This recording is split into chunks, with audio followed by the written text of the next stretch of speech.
my name is Arlene Herson. The name of the show is Getting to Know You, and that's exactly what we're going to do. Tonight, we're going to get to know a man who has the perfect recipe to succeed in show business. Take a velvet voice, add a beautiful smile, mix with a warm and loving personality, shake with best-selling records, a successful television show, movies, and sold-out concert performances across the country, and you have the ingredients for the ultimate entertainer. Sprinkled with the fact that he's also one of the nicest people you will ever meet. He is Perry Como, and let's get to know him right after these messages, so please stay right there. What would you do if you had to choose between the buffalo and the giraffes?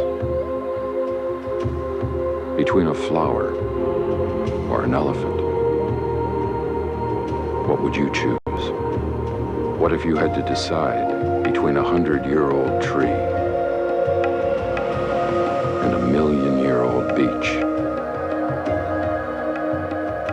Between drinking clean water or breathing clean air? Would you make the right choice? Would there be a right choice? Now there's a way to help. Not just one, but all these things. EarthShare, the world's leading environmental groups working together. It's one choice we can all live with. Ask your employer about workplace giving.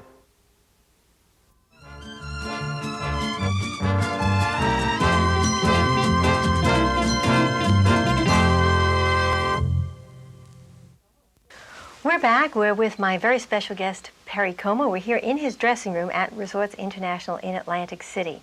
And thank you for taking the time. I know you're so busy here to be on the show. Glad to be here, Arlene. Okay, well, you have been in show business for 50 years. Long time, more than 50. 53. 53, okay, a long time. You're a very public person, yet you're also a very private person. Has it been difficult to keep your life private? Not really.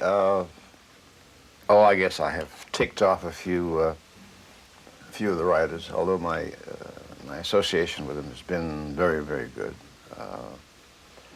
But you know, they'd like to know a lot of things I don't think are important to a career, you know. And I've kind of kept them separate, you know. Yeah. And I like it that way. Of course, we did have a couple of scares with the youngsters, you know. Oh, you mean? Yeah, and when that happens, of course, now they're all grown, they can handle themselves. But they were 5 and 6 years old. So I just started that thing, and I said, no more pictures, and they understood, they appreciated it. Yeah, but you've been able to do it. A lot of people don't want the Well, people a lot of people probably don't want to have done either. You know? No, they've been very nice about it. They, you know, they said, well, that's the way it's going to be. That's the way it's going to be. You know? Okay, well, we want to know a little bit more about the private life. Not getting too personal, but you've been married to the same woman for over 50 years. 52. Mm-hmm. Okay, Roselle. Mm-hmm. Now, tell us a little bit about her. Well, she's a great lady. In fact, I do a thing on the air about it. I mean, on stage about it. I tell them I'm going to reveal everything. She's been wonderful for me, and as I say, she's a great lady. We've had our fusses. You know, you show me 2 married people who don't fuss with each other occasionally, and I'll show you 2 people who aren't married. Okay, wow, now that's a revelation. I can't imagine Perry Como fussing with anybody. Well. But is it true that years ago, when you went into show business, when you decided to make singing your career, you almost gave it up and went back to the barbershop, but it was Roselle, your wife, that encouraged you to take the chance to go ahead to give it a try? Yeah, that's true. Well, actually, we were both concerned about our firstborn, Ronnie. And, of course, every time we take him to the doctor, he said, you don't worry about him, worry about yourself, running around like you're doing. Yeah, I had every intention of going back home. Of course, with $50 a haircut, I could have I could have made the wrong decision. You mean what they're charging today? That's Okay. right. You believe that? $50 a haircut. Yeah. That's ridiculous. Yeah. But anyway. Okay. Anyway, but you know, actually, you were doing very well when you were a barber, but you work, because I want to talk a little bit about that to take you back to the barbershop. You work very hard. I mean, you make everything look easy, but you really work very hard. When you were 10 years old, you were getting up at 6 o'clock in the morning. Yeah. You were going to the barbershop that you worked at after school. You were heating towels, sharpening razors, cleaning up. Then you'd go to school, come back and work. We have, by the time you were 13, I think you had your own chair, 14 or 15, your own barbershop. We happen to have a picture of that barbershop. Okay, taken in 1925. Okay, Perry Como, you're the second from the left. I can't believe it. Now, is it true at the barbershop that you were, while you were cutting people's hair, that you were also, even in those days, singing? Not really. And entertaining them? But it makes for a good copy. You know. No, I didn't. I used to sing a little. Sing in school, chorus thing, but I never really sang until 19 or so, 18, 19. So all those things I read about you singing it to your customers, serves me right. I shouldn't believe everything that I read. Right. Okay, but I did read that you were earning $125 a week. Well, I had my own shop, and I had two grown people working for me, and I wasn't any bigger or any smaller. I am now. I don't think I grew more than an inch.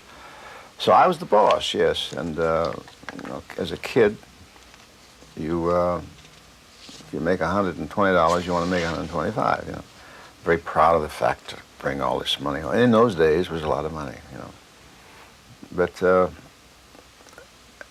I worked 14 hours a day, and I finally got a little ill. And my father, he sold a barbershop. I went down one day, and I wasn't the owner anymore. Oh my goodness, why did he do that? Well, he was concerned about my working too much and trying to go to school and chasing my wife on the side. You weren't married yet? No. So what? No, hardly at 14. Oh, it was 14 that he sold the barbershop. 14. So what did you do then? I went to work for another fellow. Worked as just kept my own chair. But I didn't have that responsibility. I didn't have to get there at 7 in the morning. Didn't have to close up at 10 at night, you know. And it worked out. It worked out fine. Well, obviously it worked out fine, because here we are with Perry Como. Okay, but your first job singing was $28 a week. Yeah. That wasn't too bad. That was a lot of money. You're talking about 1932? Well, yeah, $28 a week. I remember it well because I was 4 years old. Not quite when you started singing. All right, speaking about 4 years old, actually you have 13 grandchildren. Now, you have 3 children from your own marriage and 13 grandchildren.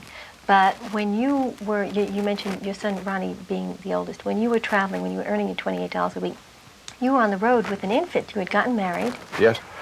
That must have been very tough, going from town to town. Well, it was a big concern, Arlene. You know, you figure he was 5 months old when he started to travel with it.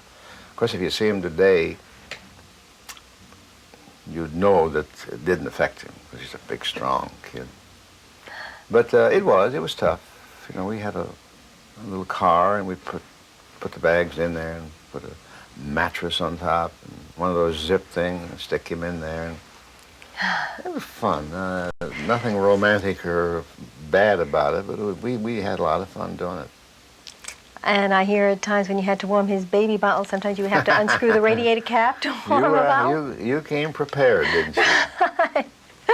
Okay, you seem to lead a charmed life. I mean, you've had lots of really good things happen to you. Now, 13 seems to be a lucky number. You are one of 13 children. I mentioned you have 13 grandchildren. You are the seventh. I never thought of that. Okay. Well, that I is... put that in my book. Okay. Of course, with my kids, you never know. I may be 14. I've been away from home for about four weeks now. Well, as of today, it's 13. We're sticking to it. But you are the 7th son of a 7th son. Now, in many countries, that is a very special status, that people believe people that are 7th son of 7 sons have magical powers. You seem to have led and are leading a magnificent life. Do you think there's any significance to that? You don't believe it? I don't think so. You don't? I'll buy it, though, but I don't think so. I've been lucky all my life, so maybe there's something to it, yeah. In the articles, when you say you've been lucky, I read in one of the articles that you said you've never known hardship. Is that true? Not really, no. We've had a few traumatic things. I mean, of course, when you lose your parents, things kind of fall apart a little, but other than that, I don't remember. The kids have all been, thank God, they've been healthy, and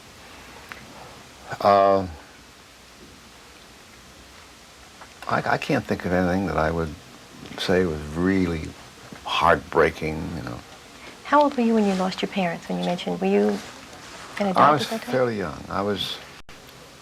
Well, they've been gone. My dad went first, and I was probably, I think I was with Ted Weems then, so it had to be between 36 and 42. And she left, mother, not long after. You know, the older people, they felt that way, you know.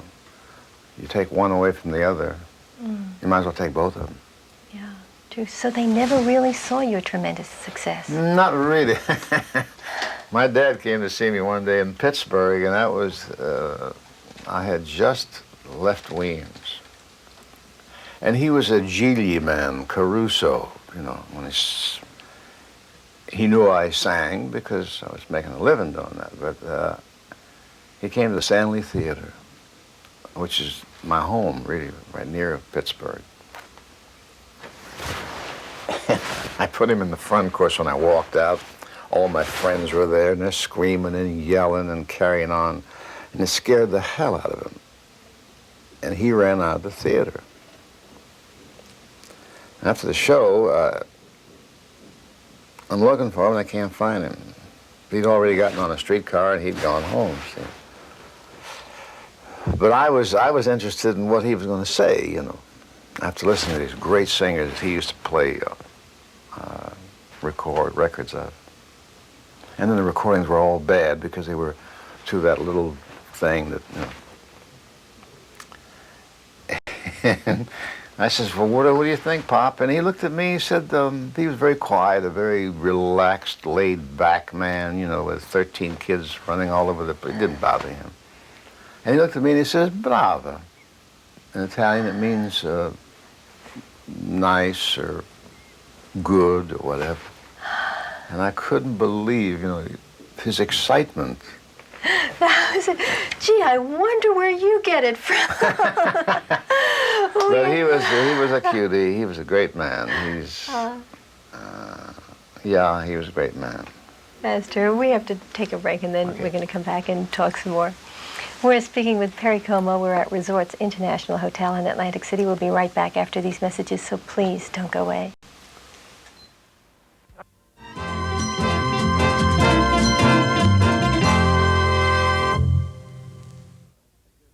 My twin brother David was killed in a car accident in rural Wisconsin and was instantly brain dead.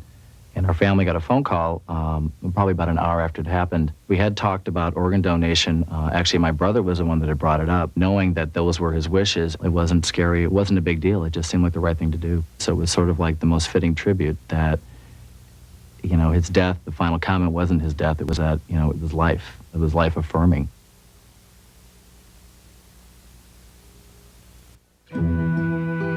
Someone once said, we all come into this world alone, and we leave the same way.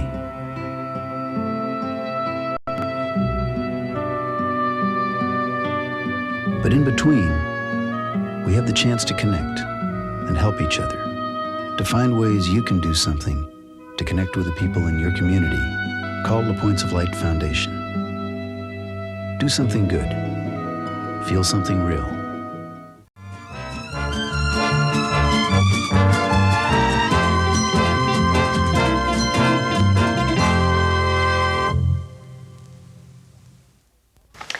We're back. We're with my very special guest, Perry Como, and we're here in his dressing room.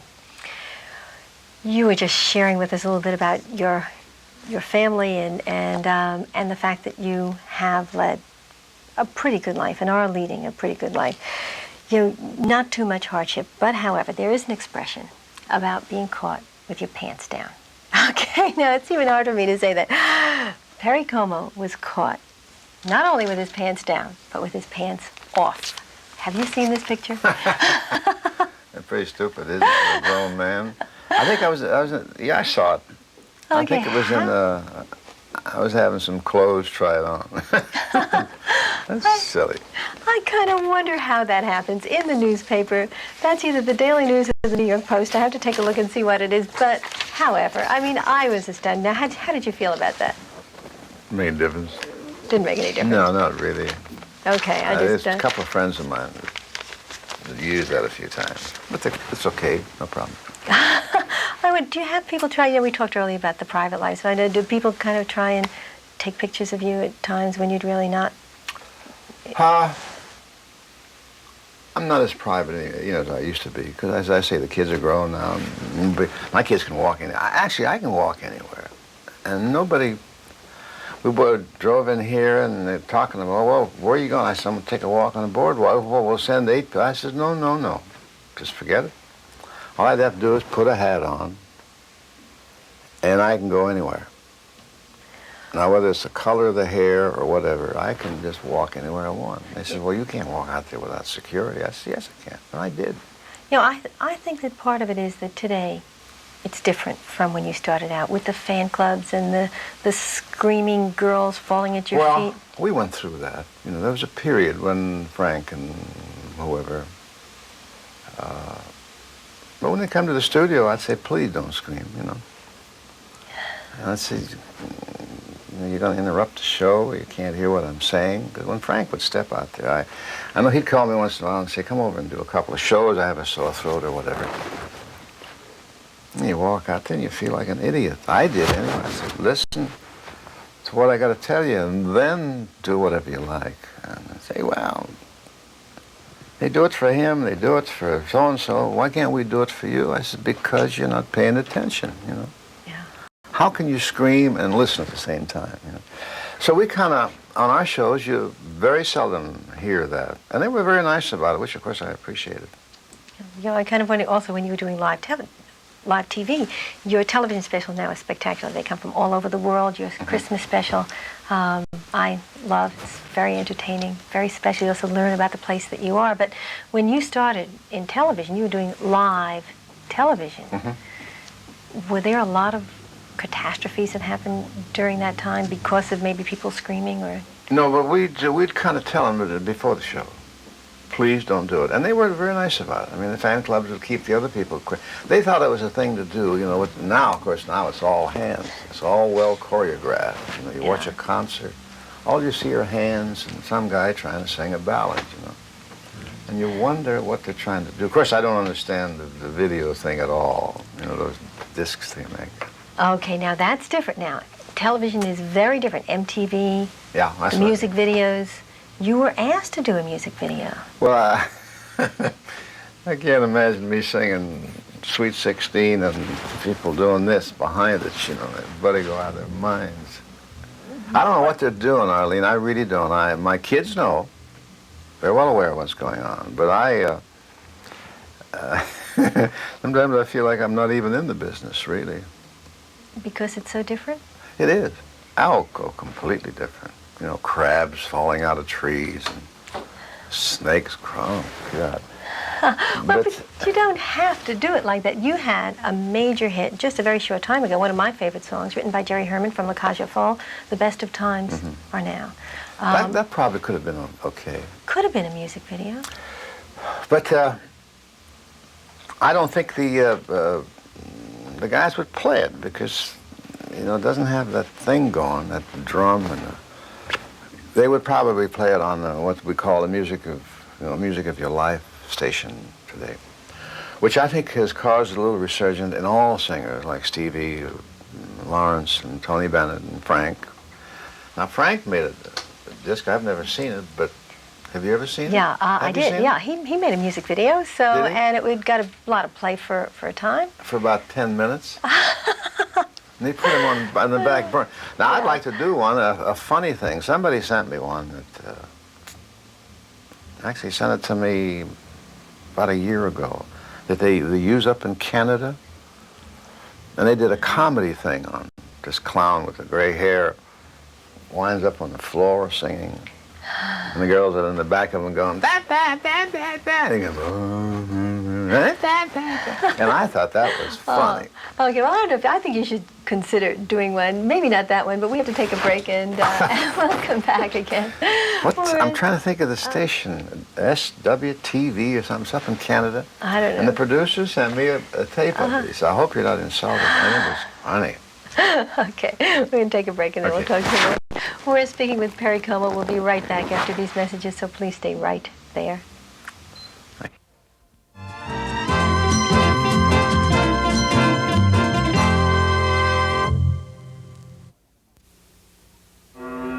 Help wanted. Immediate openings available for the most important jobs in America, helping the organizations that help children.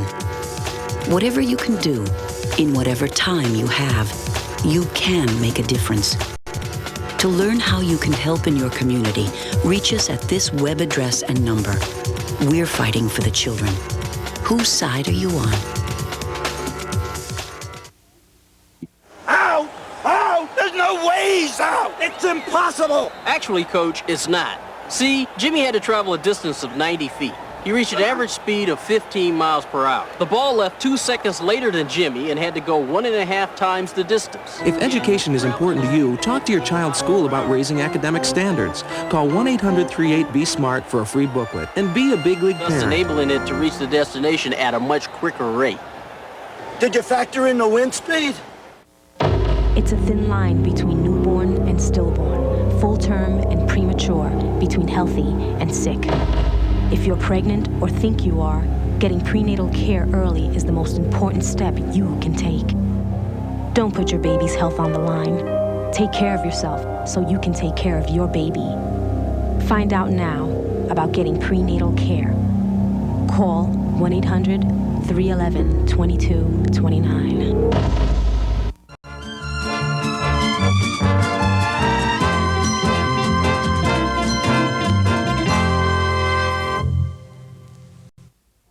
We're back with my very special guest, Perry Como. And the time is going very fast for me. You are so easygoing all the time, and I've been fortunate enough to be with you personally at dinner, and you always seem to be so relaxed. Now, I'm just kind of wondering, did Perry Como, have you ever worked with anybody that you don't like? No. Really? Well, yes, really. No, because if I didn't think that they were any good for the show, I was just interested in the show. But, we'd have little fusses here and there, you know. But never anything serious, you know. We had a dresser on the show, a little Japanese girl, a delightful little monkey. And once in a while, I'd get a little angry that they would make her the brunt of a lot of jokes. She was running around. If there was too much showing, she'd put a little lace or something. They would tear it off, that kind of it. But that was just stupidity on their part. We weren't trying to be Charlie Goody Shoes. None of that. That's for something else. But we tried to keep our show that way. We knew that there were a lot of people, elderly people, and today, of course, you can walk out there without any clothes at all, which is fine. I like those kind of shows. Oh.